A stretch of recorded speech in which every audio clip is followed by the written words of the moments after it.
They did it again. Home, road, it doesn't matter because Kirill Kaprizov's just going to keep scoring a trillion goals. Hey, guess what?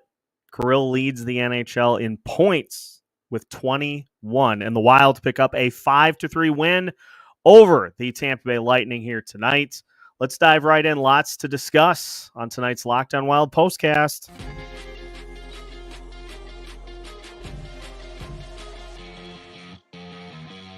You are Locked On Wild Postcast, part of Locked On Minnesota on the Locked On Podcast Network. Your team every day. Minnesota Wild pick up a 5-3 win over the Tampa Bay Lightning here tonight to improve to 7-1-2 on the season. They dropped the Lightning to 7-4. Let's dive right in and get your thoughts after another find-a-way win for the Minnesota Wild here tonight. We'll start with Amanda. Gus looked good. 2 of the 3 goals were not directly his fault, as the D didn't help him out. Good offense in the third. Don't think he saw that one at all.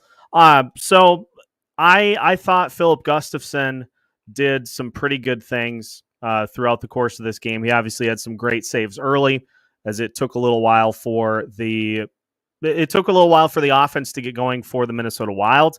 Tampa Bay had some jump right off the bat, and Gustavsson did a really good job of being able to keep the Minnesota Wild in the game until the offense started to show up later on. So full credit to Gus here tonight. At some point, Tampa Bay is just a really good team. They came into this game averaging 3.9 goals per game. And so at some point, you got to tip your cap to the Lightning for some of the things that they were able to do. I'm going to talk later in the show. The penalty kill is a concern because you give up 2 power play goals to the Lightning. The penalty kill now is at 65% on the season. We'll talk about it more as we unfold here the night. But I thought Gus had some really good moments. His goals saved above expected was at negative 0.32. And so maybe should have made one of those goals not count. But at the end of the day, he did a really good job to keep the Wild in it. This is a controversial take, may get canceled for it. Kirill plays hockey good. Another 3-point game for Kaprizov. Had the go-ahead goal to make it 3-2, and then had the empty netter to seal it. Leading the NHL in points, as we said. I tweeted out, I don't care if they give him $500 million. He's worth every penny. There's no dollar amount that scares me in signing Kaprizov and keeping him on this team. I don't care what the number is anymore. It's worth it. It's worth it to keep him as part of this team. Johansson seems to have disappeared, injured, or just reverting to old habits. Michael Russo talked about it a little bit, Dougie, that he did leave the game at one point, and looks like he may be favoring a bit of an injury. So we'll get further clarification on that. But yeah, he had another quiet one here tonight. Just didn't really add a ton. Had 1 shot on goal and a block and a hit in 13 minutes, 26 seconds of ice time. So I guess we got 1 shot on goal. But, we saw John Hines go through a line blender here tonight, already starting to shake things up a bit to try to get some good looks. How many block shots do the Wild have on the season versus other teams? I know the last time I looked, the Wild were 7th in the league in shots blocked per game. And what I'm actually going to do, because this is not one of the stats that they typically chart, I'm going to circle back to this on a future episode. It feels like the magic number for the Minnesota Wild to win games this year has been about 20 blocks per game. They got to 18 here tonight, and they win the game. So right around 20 blocks, it feels like, is the magic number for the Minnesota Wild to come away with wins. Boldy's empty netter made me laugh. Standing still, takes the puck from two moving players, then shoots it from half rink and goes bar down. He was laughing about it on the bench too. I don't know. I don't know if he planned that or what the deal was. In 99% of empty netters, you see the player just kind of sweep it across the ice, keep it on the ground, so you ensure that you don't miss. But it had been a couple of games since Matt Boldy had gotten one in, so maybe he just was fed up and he said, I'm just going to blast this one in. I'm just going to make sure that this one goes in no matter what. The second line tonight needed a little bit of, and I know Boldy's was an empty netter, but still happened when he was out on the ice. Needed a little bit from the second line tonight, and they stepped up and they answered the bell. Eriksson Ek scored. Boldy scored. Kaprizov with a couple of goals tonight, and Brock Faber with the other. Getting both lines involved is a very good sign of success. Very good formula for this team to continue to win games. MPH, I thought Denny was surely smoking something, saying Kirill would reach 160 points. I mean, it's early, but yeah, he's well over 2 points. He's over 2 points per game now, 21 points in 10 games. So we might, you never know. When do we get another Gus goal? Well, if things continue to go well like this, the next time, later in the season when they have a 2-goal lead, I'd like to see it done against the Central Division team again. It just felt perfect to have it happen against Jordan Binnington after he'd been pulled from the game. It just feels right to do that against Central Division teams. Give mojo to the Avs for future considerations. We saw Yakov Trenin get dumped to the fourth line tonight. I think the clock has started on Marcus Johansson because you can't go through another full season with him doing the same things that he was.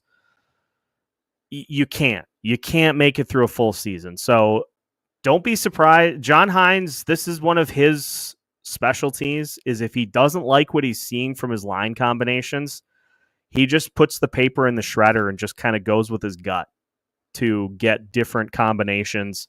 He had Kaprizov with Eriksson Ek and Boldy for portions there in the third period.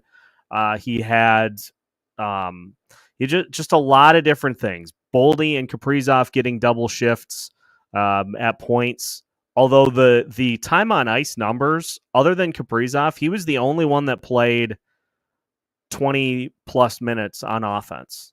So offensively, pretty evenly spread for the most part for the Wild here offensively. Defense, Faber and Brodin and Middleton relied upon considerably in this one. But I was surprised at the minutes numbers. I figured there would be way more top heavy than they were, but not anything that stood out too much. Creepy colors. They were killing us on the boards and winning most of the puck battles all night. Kirill is still playing out of his mind. Middleton was doing it all. Looked good again. Middleton had 4 blocks tonight. Jonas Brodin had 5 blocks. This was a dig in and kind of do whatever you need to do type of a game. Fell behind, although not for... It took the offense a while to get going, but I felt like the defense played really well, especially early on against the Lightning. You knew that they were going to be the road team and come in and push. They did. And the Wild held their own.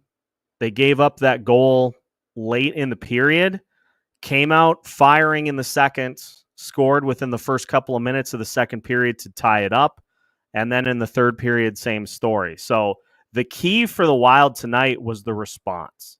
They responded when they needed to. And in the third period, they finally took control of the game, just like you do, just like the home teams are supposed to do, is you find a way to take control of the game in the third period and you pot a couple of empty netter goals to take advantage. The Lightning didn't have a single even strength goal. Like I talked about, penalty kill was 2 for 4 tonight and is in the 60%. I'll do a full episode diving into what we've seen from the penalty kill so far, but a lot of times it seems like the opponents have scored instances in which the Wild failed to get the puck out of the zone. And that is players getting caught too far back and trying to rifle a pass up the boards that gets blocked and kept in, or can't get everything on a pass and it ends up going out to the point, and the other team is able to pick it up and rifle it home for a goal. It's a concern because at the beginning of the season, the Wild were not committing a ton of penalties. And now we've seen that go back up. We've seen some of the fighting majors start. Now the fighting majors don't do a ton to impact like power play and such, because obviously you're taking a player each side. But Zuccarello with a penalty in this one. The Wild had a couple of additional penalties. And those are the kinds of things where if you are having to go on the penalty kill 3 or 4 times a game, that is when things fall apart. And that's what we saw tonight with the penalty kill. Is you give a team that is a good power play team too many chances, they're going to capitalize. Gary joining us tonight. Didn't see the game. How did Spurgeon look? I think Spurgeon, since he's come back, has looked pretty good. He had a couple of plays tonight where he was able to get his stick in and disrupt a shot attempt from the Lightning. And all told, he was a +1 tonight. He had a shot on goal. He did have a penalty, played 18 minutes, 50 seconds. And here's breaking news, not being looked on really to play on the penalty kill yet. He played 14 seconds on the penalty kill in this game. Otherwise, it was mostly Brodin and Faber with some Middleton and Bogosian sprinkled in. That was mainly it for the penalty kill here tonight.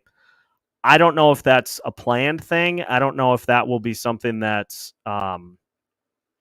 you work him in on gradually, but didn't play hardly at all on the penalty kill, and that's been a staple of Spurgeon's game since he came into the league. But if it's going to help take something off his plate to where you can manage his minutes load and keep him in games, I'm all for it. Whatever it takes to get him through big stretches of the season is exactly what needs to happen. Can we say that a lot of the issues with the offense last year was separating Zuccarello and Kaprizov? At this point, they have such good chemistry. It's like separating McDavid and Draisaitl. I think part of the chemistry and part of the reason that it's working, that Zuccarello and Rossi is working, is the fact that Zuccarello is shooting. Zuccarello has a shooter's mentality so far this season. It's led to him. He's got 5 goals this season, but you even saw in the Kaprizov goal to take the lead, that was Zuccarello's shot from the top of the zone that led to the extra work by Marco Rossi and Kirill Kaprizov on the back end. But that play doesn't happen if Zuccarello doesn't let one fly, and he's been way more prone to shoot this year than he was last year. It was way too common for him to have opportunities and to just not be able to pull a shot down, especially on the power play. This year, he's way more prone to shoot, and that is the reason that that the chemistry is as good as it is. They're all 3 guys on that line are playing great, but Zuccarello being an active participant and being a shoot-first guy is a huge reason why that line's having the success that they are. Britt joining us tonight. Can't believe I find myself saying every time the Wild get down by a goal or two, it's okay, they're going to come back and tie it up. Definitely love the fight of the Wild this season. The mantra mantra of this team so far is find a way. That's the mantra of this 2024-2025 Minnesota Wild season, is find a way. Find a way to get the tying goal, find a way to stop momentum, find a way to weather the full push of your opponent, and find a way to take the lead and find a way to win the game. This team is just doing such a better job of keeping their composure. We're not seeing the meltdowns like last year. We're not seeing the turtling at the first sign of adversity like we saw last year. None of that has been a staple of this Minnesota Wild team so far. And it just, as they continue to stack up these wins, that's going to continue to give them opportunities if stuff starts to go wrong, because let's be honest, it will. Things will go wrong this season at points. And as many games as the Wild can bank early on, that's going to allow them time to recover from it and not get themselves buried too far behind the rest of the pack, especially in the Western Conference. The TJ O'Connor, Kaprizov for Hart. He's been the guy since he got here, and he's on another level this year. We are so lucky that we get to watch him every night. Can we get an amen to that? Like, I know with how this season went last year, it's easy to just focus on all the negative stuff. Kirill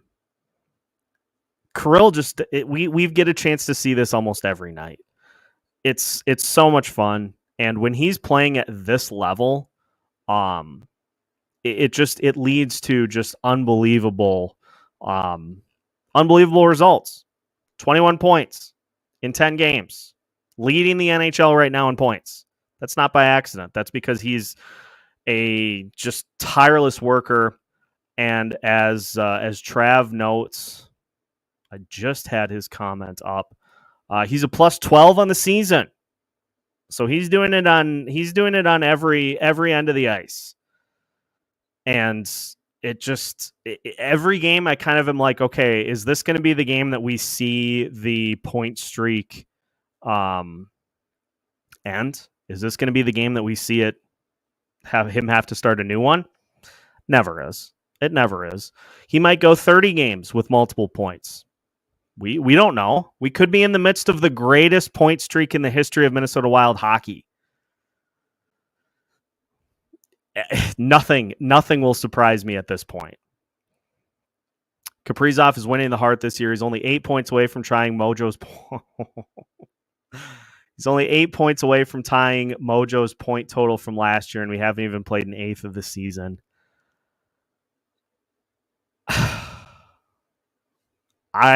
He's not wrong, but that also is a depressing notion.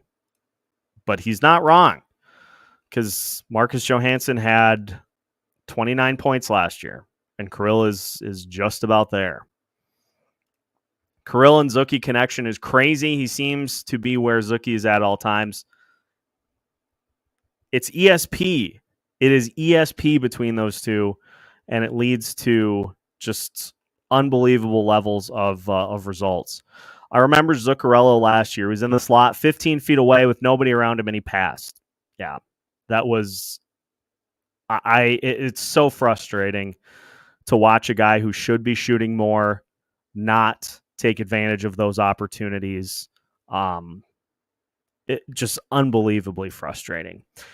Here's your bizarre stat of the night. John Cooper's record against the Minnesota Wild is 1-8-2. That's at home at Xcel Energy Center. It's a nightmare of a record, but I'll take it. I think John Hines has been able to keep a level head on the bench, and it translates onto the ice. I think, this is a good take by Amanda. I don't think it's something that we have talked about enough, is the team takes on the identity of their coach oftentimes. What do we know about Dean Evison over the last few seasons? Is that it tended to be a little hot under the collar, and so did the Wild teams.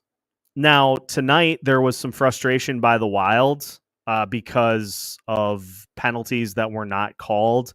Bogosian got taken down behind the ice, went up right up to the ref, and he said, if I did that same thing, it would be called a penalty every time.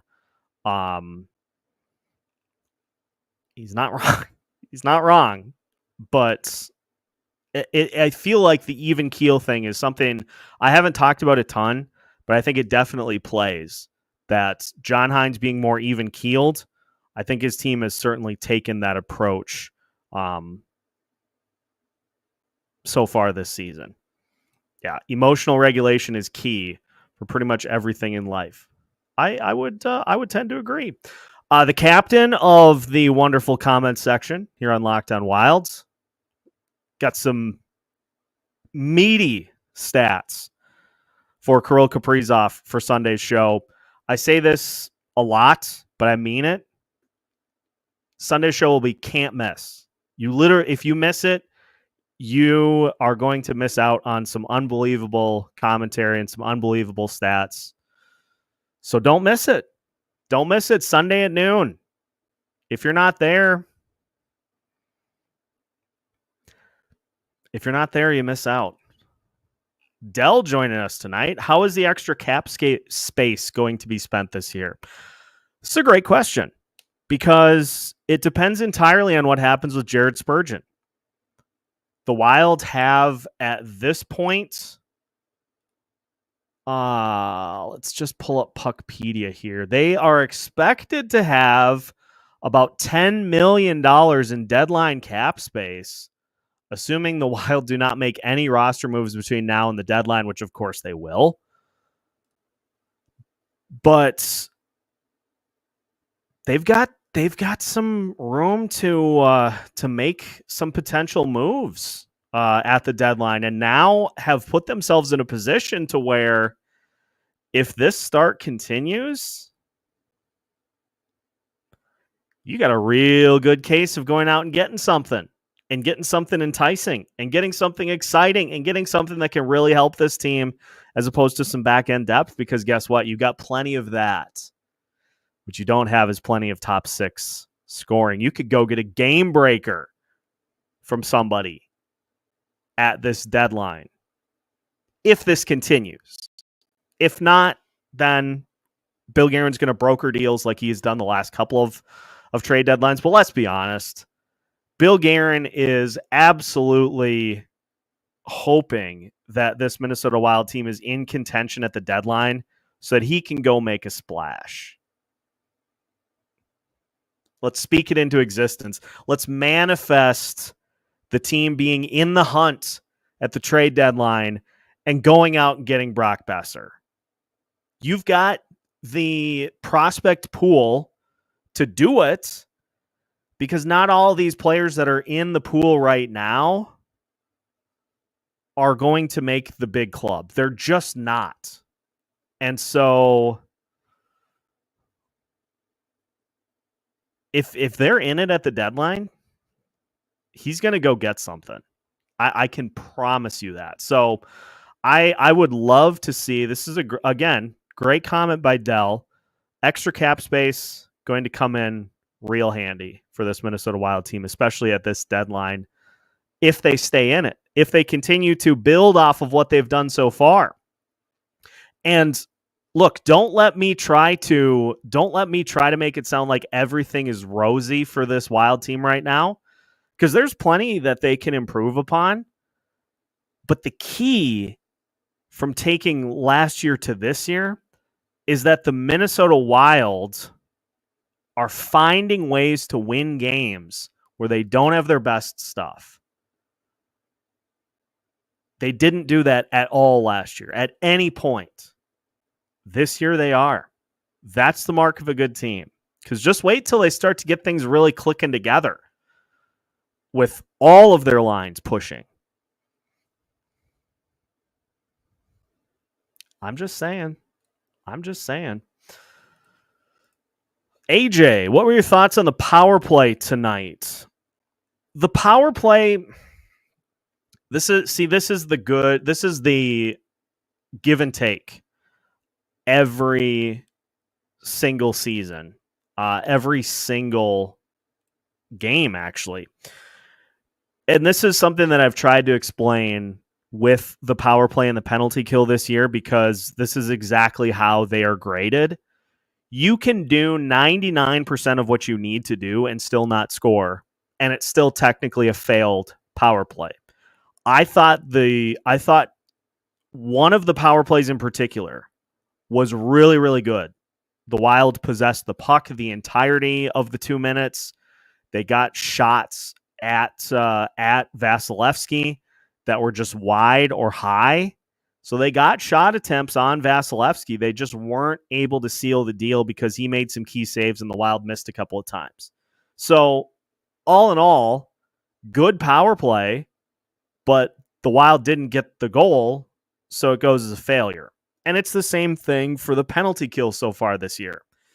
Is the Wild are doing a good job of about 90% of what they need to do to kill off a penalty successfully. But every time the Wild fail to get the puck out of the zone, every time there is a turnover, every time something goes wrong, the other team capitalizes. And that's exactly what they're supposed to do. So the Wild need to be better about getting the puck out of the zone, getting to the puck and getting it out. That has to improve. And I know I saw on Twitter that many people were saying Filip Gustavsson's got to bear down and make those saves. Those shots should never happen. Never happen. Like, you have to get the puck out of the zone. That has to be the key focus. Limit the number of times that your goalie has to make a save, and your penalty kill is better. But that's what I see as the problem right now, is that both of these units are at about 90% of what they need to do. They just need to get that 10% to get the numbers to improve in both instances. Britt, who would you start in net on Sunday and why? So let's look at what the Minnesota Wild have coming up. They play the Toronto Maple Leafs on Sunday. Then they play the Los Angeles Kings on Tuesday, excuse me. And then they go on the road Thursday, Friday at San Jose and at Anaheim. And then they play at Chicago on Sunday. So here's how I would do this. I would probably go...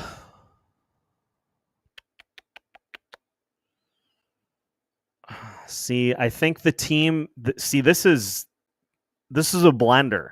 This is a blender here because Toronto is technically the worst offense that the Wild will play in these next few games. But that's probably the one that I'm concerned about the most. So I'd probably go Gus on Sunday, then Fleury on Tuesday, and then probably go... it doesn't matter. San Jose and Anaheim. If you get into a situation where you're sweating goaltending against Anaheim and Chicago and San Jose, that's a problem. So I'd go Gus, Fleury, Gus. That whatever they want to do for the back-to-back is fine with me, but I'd probably start Gus against Toronto. Does Brock Nelson play wing too? Because we are completely full on centers with Rossi starting to gel with Kaprizov and Zuccarello. No interest in taking him off that line. He can play wing. See, the Wild have an abundance of guys that can do both. Besser could certainly come in here and play wing if that's how they wanted to align them. But John Hines likes to mix. He likes to mix and match with who gets faceoffs. depending on the situation and depending on the matchup. You maybe would see times where it'd be Kaprizov, Eriksson Ek, and Besser. You never know. I just like the fact of adding an option and figuring out how it gels.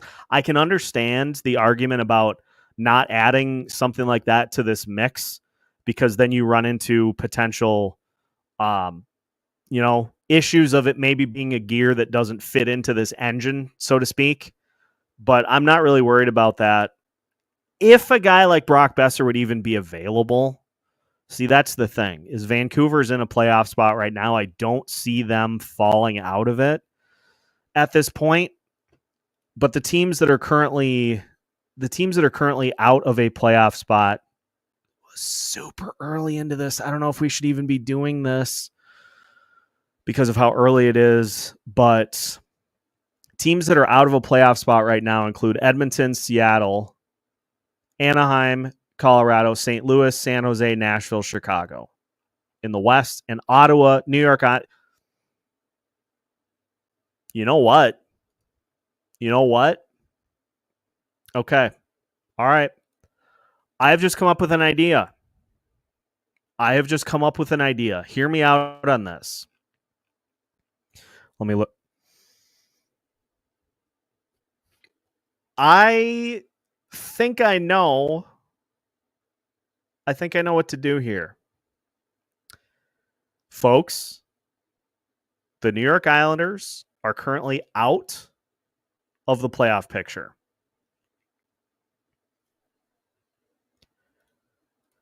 How about Brock Nelson? Just let that rattle around a little bit. I mean, Barzal would be that would be the obvious choice, but he's also making 9.15 through 2031.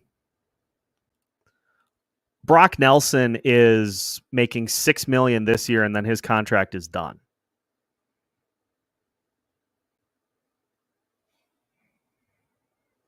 Am I on one, or am I on to something?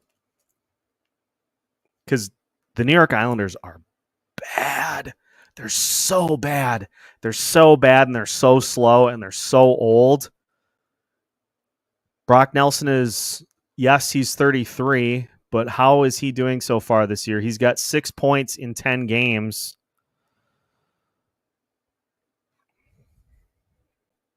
I'm just saying. That would be more of a route you could go, because I would be shocked if the Islanders are in it by the time we get to the postseason. I'll be shocked if they are. But this is the fun that we get to have, is to try to speculate as to if the Wild can keep this going, to be able to make a move, add somebody at the deadline. And Dougie's 100% right here. If you go get Besser, make it a rental. Don't add him to an extension. I'm laughing because Dan just threw this in. Old balls.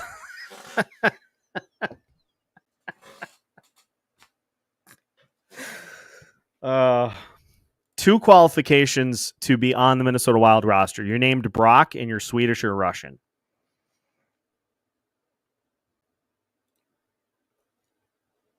Come on, Iron John. Don't give me that hope. Don't give me that hope. That would be... Whew.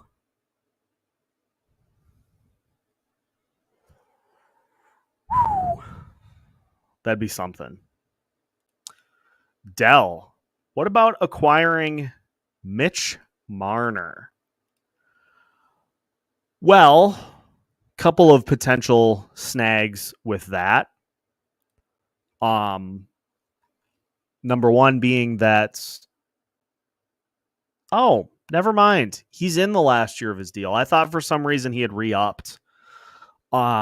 He's making 10.9, but I think the big rub on Marner is that he's a good regular season performer who tends to dry up in the postseason. And for as much as it would require with that salary, see $6 million is way $6 million is way more doable than 10.9. So he probably is priced out. Probably priced out of what the Wild are going to be able to do at this deadline. So, I mean, Bill Guerin, if this team is in position to make the playoffs, Bill Guerin's going to do something. Watch the Stars align for the Minnesota Wild and Denver with Zeev and Metallurge with Urov to get bounced early, and both are in Minnesota in 2024. Couple that with the Besser take at the deadline.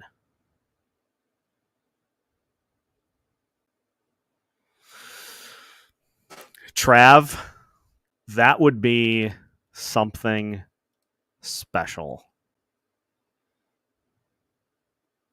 Very special. But we'll see. What do y'all think about putting Lauko on that left wing with Ek and Boldy, or even who's Nadinov? Pretty much anybody except Mojo. I would even... So Ryan Hartman started tonight on the fourth line just because of how good Freddie Gaudreau was playing with Marcus Foligno and Yakov Trenin.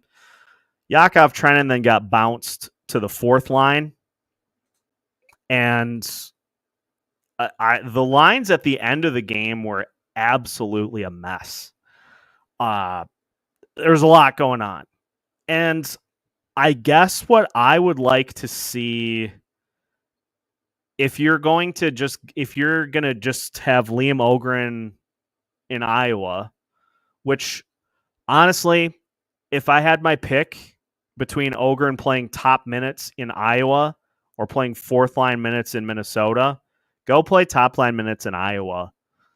Like I'm not super of the belief that guys can like I understand trying to get young players acclimated, but fourth line, I don't know. I'm not super enthralled with that. So go down there, play top minutes. Iowa needs all the help they can get. This is 100% accurate. Try Hartman on that second line. See if that works. He's a shooter, and I think you need an S on that line with Boldy and Eriksson Ek. You either need speed or you need a shot, and Hartman gives you the shot. So I would try it. I'd be fine with trying it, but like it feels like we're about to go down the same thing with Johansson that we did all of last year, and I don't have the sanity to go through that. I don't have the sanity to go through that for another season. Now, if Hartman doesn't work, maybe you give Lauko an opportunity to see what he's got. But I don't know. That second line needs talent up there.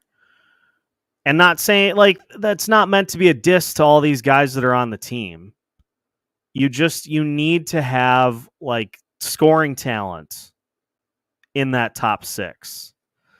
Denny is fully behind Lauko on the second line. Well, I'm all for just trying things.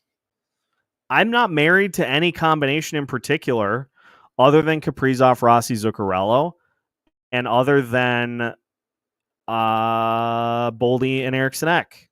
That's about it. That's about all I am, like, really wanting to see continue on offense. The defensive pairings, the top two pairings have been pretty good for the most part. So I'm all for John Hines just continuing to try things, and I'm sure he will. Doesn't seem like Hartman cares where he plays. He's pretty flexible. He was all about just wherever he fits in. Yeah. Hartman's a good team guy. He was perfectly fine when he was hurt last year and John Hines first took over. and he got put on the fourth line with the Deweys, he was all for that. He said, game on. I totally understand. I'm going to do whatever I can to help the team win. Hartman was second last year in penalties behind Midzi. And to this point, Ryan Hartman has not been called for a single penalty at any point this year. So, starting to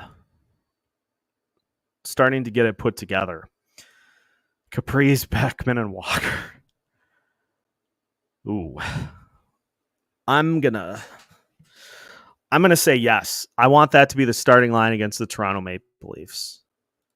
In fact, it needs to happen.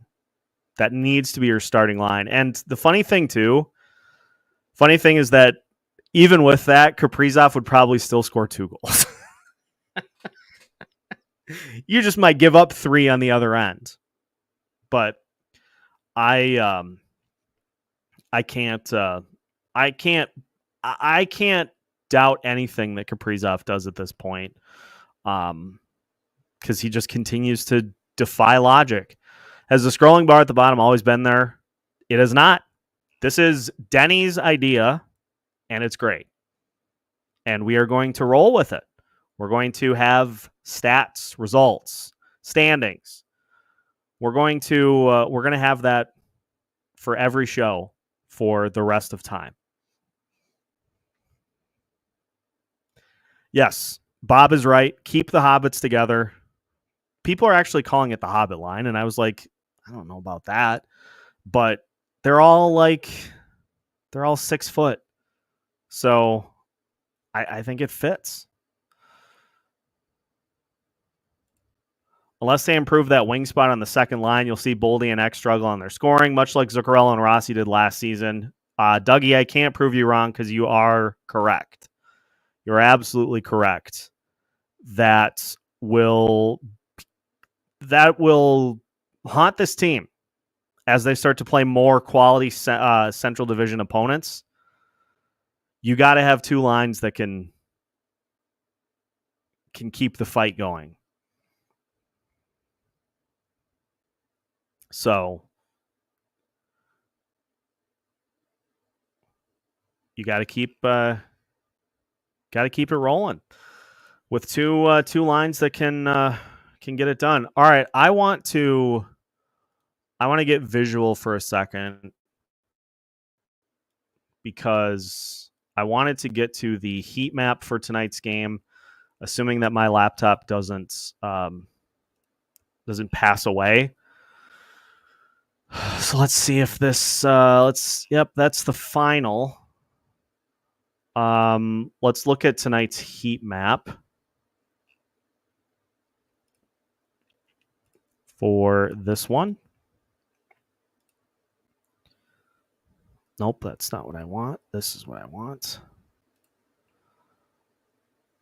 All right, and I'm going to make this the full screen. And I'm going to zoom it in a little bit. Okay, so heat map that we're seeing is in 5-on-5 tonight. And I know we've talked at times about the fact that 5-on-5 scoring is an issue. Like, look at the heat map. Now, you got the goal from right up in front of the net, and you also got a couple of goals from outside. So this is interesting because the Wild, the metrics say that the Wild are struggling in 5-on-5. And I think some of that has to do with the fact that they are leading all the time. And so they are just taking the opportunity. They're having to defend a ton against the top lines of the opponent who are trying to score goals. And so obviously they're going to possess the puck a ton more. So I don't really know how to take the metrics being bad for this team 5-on-5, because they got 3 goals tonight. And watch as I turn this to all situations. Look at how dark that is on the right side for the Minnesota Wild. That's exactly what that should be. And a lot of that had to do with the power play. Huge amount of heat between the face-off circles. That's been an emphasis point for this Minnesota Wild team this year, and I love it. I love the fact that they are prioritizing getting to the net and trying to score more goals as opposed to trying to bomb it deep from the perimeter. That was always a staple of Dean Evason teams, is take the shots from the perimeter, and the Wild are doing a much better job of pushing it down deep, getting it down deep, the dirty areas. And that's why they've gotten off to the start that they have. A right-handed proven scoring winger would be nice to have for the top six and also for the power play. Accurate. Very accurate take. I'm with Hoptics here. I don't care who it is, but somebody else, please. I'm begging. I am pleading. I'd rather have Kalen Addison on the wing over Mojo. I'm not going to go that far, but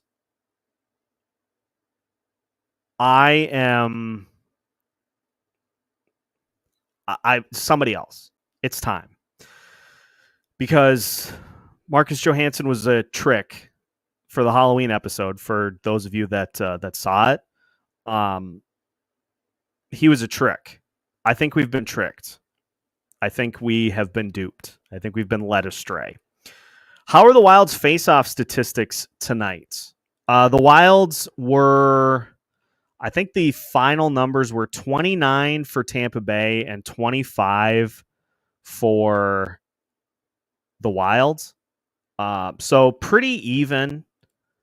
And in the third period, especially, the Wild really closed the gap. Yeah, it was 29 for Tampa Bay, 25 for the Wild.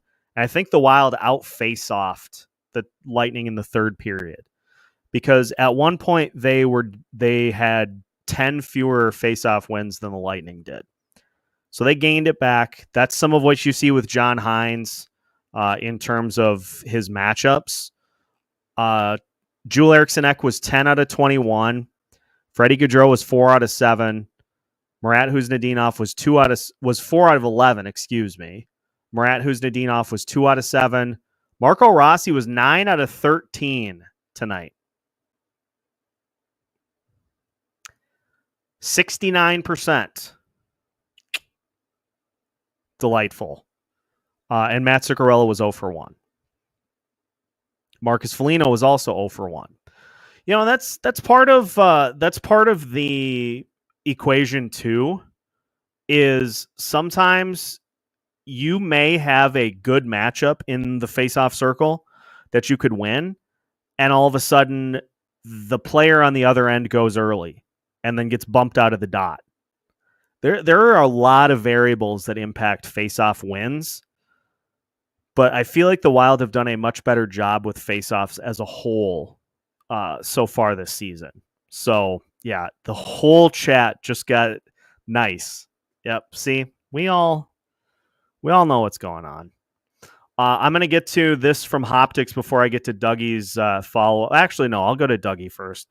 Rossi has been improving on the face-off circle in every game, and he was up against Braden Point for a good portion of the game too, which is that's a great take as well, because some of those Tampa Bay guys, they can win a face-off with the best of them. I would cite the recent game numbers for Rossi in this face-off circle, but ESPN doesn't do that. So I'll jot that down to look at in a future episode. All right, let's talk about Jack Capuano a little bit. He has brought some of the best structure I've seen for this team in our defensive zone. Remember, like 75% of this fan base complaining about hiring him before he had even coached a game for us. You may have remembered quite a few episodes in which I myself was highly critical of that move, considering what the numbers were for the Ottawa Senators. But the thing that I overlooked is quite obvious. The Minnesota Wild have far better defensemen than the Ottawa Senators did. Like, breaking news, the Wild have much better defensemen. Top four. I think that the third pairing really is an adventure a lot of the time.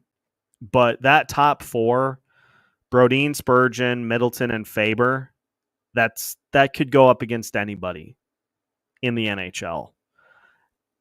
And he's done a really good job of, I think, putting in some things that have just led to this team having much more of a plan, much more of a game plan as to what they need to do defensively, and the results speak for themselves. The Wild were, heading into the last couple of games, one of the best teams defensively in the NHL. That's not by accident. That's because they actually put a plan in place, and Jack Capuano has done a really good job of helping the Minnesota Wild execute it.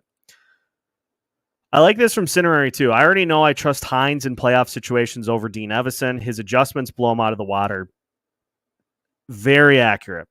John Hines, and even in games like tonight, where there wasn't anything other than the fact that Tampa was controlling the offense for large portions of the night, there wouldn't have really been any need for John Hines to just put the lines in a blender. He just did because he didn't really feel like the lines were being maximized enough. And the things that he does, getting extra shifts for Kirill Kaprizov, getting extra shifts for Matt Boldy, sneaking Kirill Kaprizov in on the fourth line to try to get a team out of sync with their line combinations. Dean Evason would not have dreamed of doing any of this. And so I agree. I think Hines is better equipped to be able to win a playoff series than Dean was, because Dean was very set in his scheme and his structure. If you're able to beat us, we'll tip our cap to you, but we're just going to go right back to it the next game. So that's a great take. Great take by Cinerary. What sites do you use to get your information from? Money Puck and what else? So I use a few. Thank you for asking, Jared. I use moneypuck.com for a lot of the expected goals and goals saved above expected and all of those way more analytical numbers. I use moneypuck.com for those. I use Natural Stat Trick for the heat maps. They do a fantastic job with those, and I love being able to get visual with stuff like that. So they do a great job with those. And then, for odds and ends stuff, I use hockeyreference.com a lot because they list the stats out really cleanly and nicely, so it's easy for me to get what I'm looking for. Those are the primary three. And if I need to go for a certain length of time, if I need to get like from this game to this game, NHL.com allows you to do that very easily. So those are the key ones that I use to gather my stats. Again, very good question. Denny's right on. That's what good coaches do, is they look for an advantage. They look for something they can exploit, and they bury you with it. Hines did that tonight. He got John Cooper. He got John Cooper with the Kirill Kaprizov shift late. That's what good coaches do. Declan Chisholm needs to play more. And this is like, let's just piggyback off of these two comments. What did Declan Chisholm do tonight? Chisholm was a +1. He had one shot on goal and a block. He played 12 minutes, 52 seconds tonight. He didn't hurt you. He didn't hurt you on that third pair. In fact, every single Minnesota Wild defenseman was in positive territory tonight. The only players that were in negative territory for the Wild were Marcus Foligno and Ryan Hartman. But I think the reason that they were in minus territory was the same reason that Yakov Trenin got bumped to the fourth line. Is I think that combination just had a rough go tonight. And so Hines tried to mix some things up to make it so that John Cooper couldn't pick on that combination all night. But beyond that, yeah, Chisholm, he's good with the puck. He's got a plan when he has the puck on his stick. I'm all in favor of him getting more time. And then imagine if Zeev gets here, 5 of the 6 defensemen are elites. This is what we dream about. This is what we hope for. I did forget one stat program. Thank you, Trav. Puckpedia is the one that I use for anything related to salary cap. Salary cap anything. They break everything down year by year, so you get a good snapshot of like, here's what's going on with the cap this year. Here's what's going on this year, and so on. So Puckpedia is very, very good for that as well. Who goes to the third pair when Zeev gets here? Chisholm, and that's a good question because Faber and Middleton are playing really well right now. Spurgeon and Brodin, I think, have played pretty well when they have been put together. So maybe you just try to level it out, and maybe you just go with Bouillon on that third pairing just to get him acclimated. It's a good problem to have because it gives you depth, and you don't have to worry about throwing John Merrill in there. Just going to jump right off of that one. 83 people in the chat, 23 likes. How about everybody just smash that like button right now? Just do it.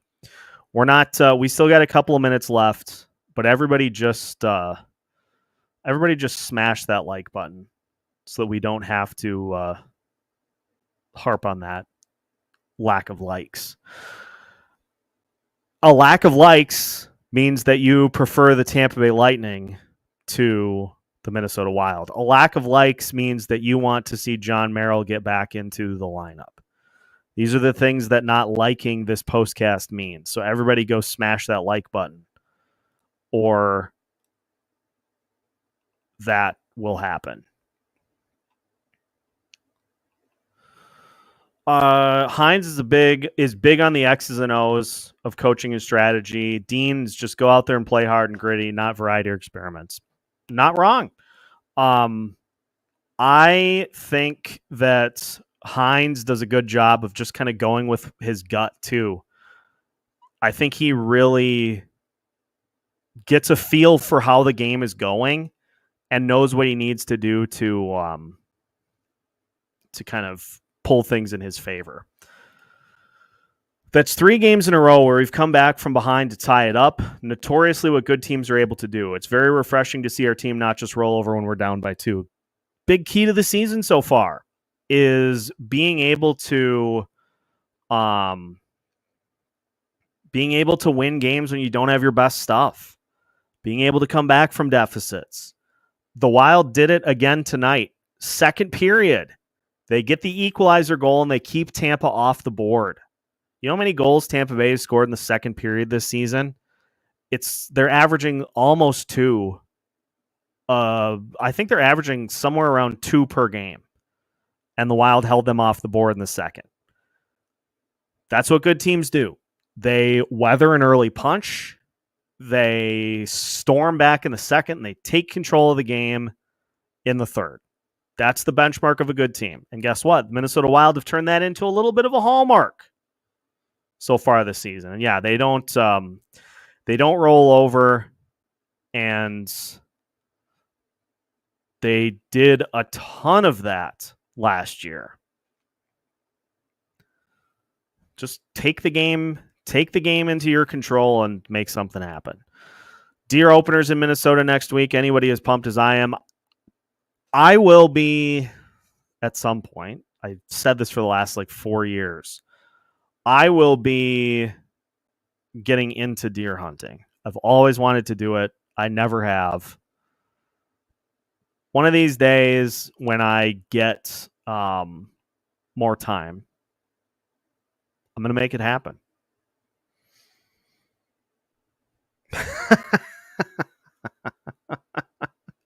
I deer hunt at 65 miles an hour. I get fast food.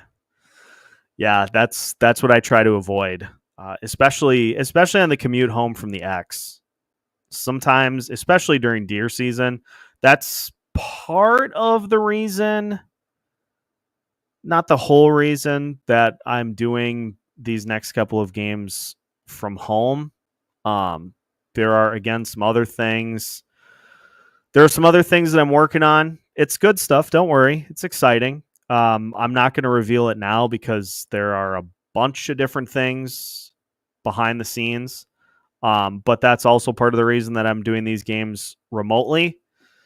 But at some point I'll go out with full camo, sit up in the deer stands, maybe record an episode while I'm just waiting for deer to show themselves. It will happen at some point. And we'll get one. Then that'll be the official Locked On Wild deer of the show. I don't know. I don't know what's going on. But what I do know is I think I'm going to call it for tonight.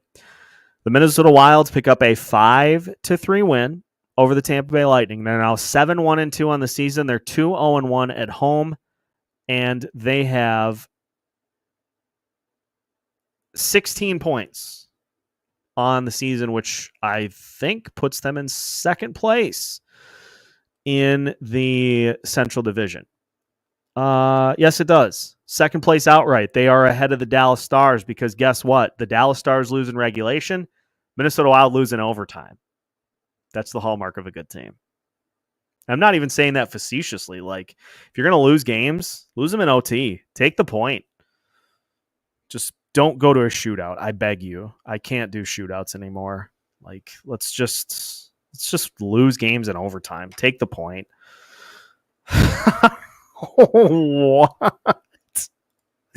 The fun would be if you arm the deer. That sounds like a movie premise. Best start to the season since 2006-2007. Denny with the slam dunk stat to finish the show today.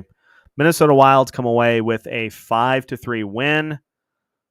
Good vibes all around, and we'll get you our usual social media recap tomorrow, as well as three things after the Wilds come away with another win. Find a way. Find a way is the theme for the 2024-2025 Minnesota Wild. Find a way, win the game. It's that simple. And the Wild are going to try to find a way to win another game on Sunday against the Toronto Maple Leafs. Everybody have a great rest of your night. Thank you for joining the show. And thank you for being an active participant in tonight's Locked On Wild postcast. We'll catch you for the next one on Sunday. Until then, enjoy the rest of your night. Minnesota Wild win again. We have you covered every single game as part of the Locked On Podcast Network.